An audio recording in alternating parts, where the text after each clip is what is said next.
বিসমিল্লাহির রহমানির রহিম। সূরা আল জিন। বলো, আমার কাছে ওহী করা হয়েছে যে জিনদের একটি দল মনোযোগ দিয়ে কোরআন শুনেছে, অতঃপর তারা বলেছে, আমরা এক অতি আশ্চর্যজনক কোরআন শুনেছি যা সত্য সঠিক পথ প্রদর্শন করে, যার কারণে আমরা তাতে ঈমান এনেছি। আমরা কখনো কাউকে আমাদের প্রতিপালকের অংশীদার গণ্য করব না, আর আমাদের প্রতিপালকের মর্যাদা অতি উচ্চ।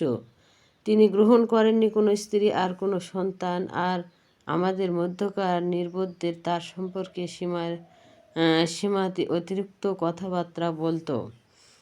আর আমরা ধারণ করতাম যে মানুষ ও জিন আল্লাহ সম্পর্কে কখনো মিথ্যা কথা বলবে না।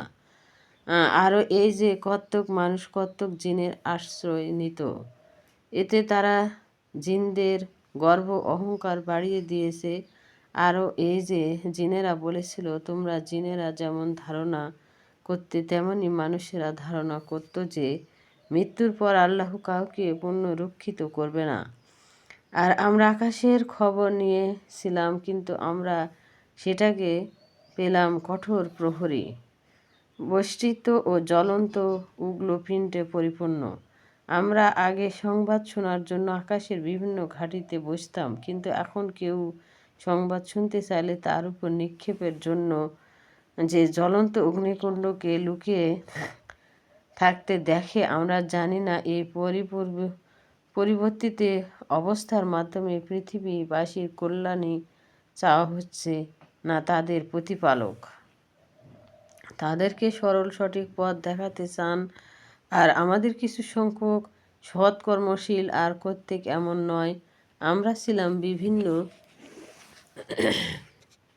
মত ও পথে বিভক্ত।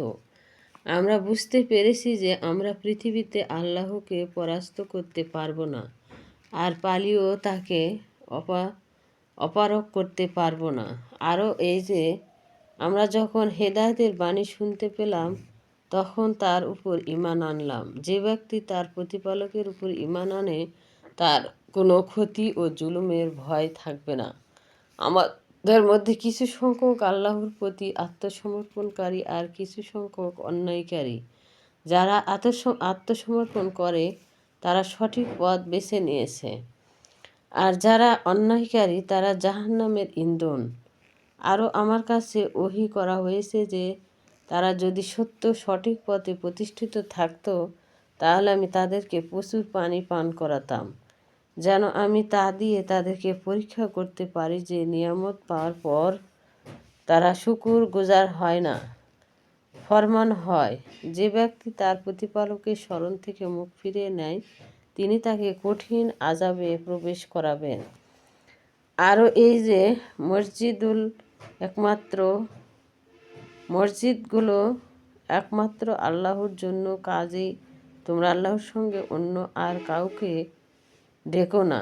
আরও এই যে যখন আল্লাহর বান্দা রাসূলুল্লাহ সাল্লাল্লাহু আলাইহি ওয়াসাল্লাম যখন তাকে আহ্বান করার জন্য দাঁড়ালো, তখন তারা অর্থাৎ কাফেরেরা তার চারপাশে ভিড় জমালো, বলল, আমি শুধু আমার প্রতিপালককে ডাকি আর অন্য কাউকে তার অংশীদার গণ্য করি না।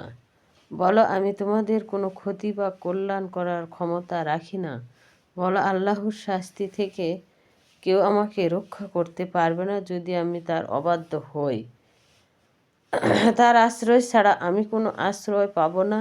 আল্লাহর বাণী পৌঁছানো ও তার পায়গাম প্রচার করাই আমার কাজ। যে কেউ আল্লাহ তার রাসূলকে অমান্য করে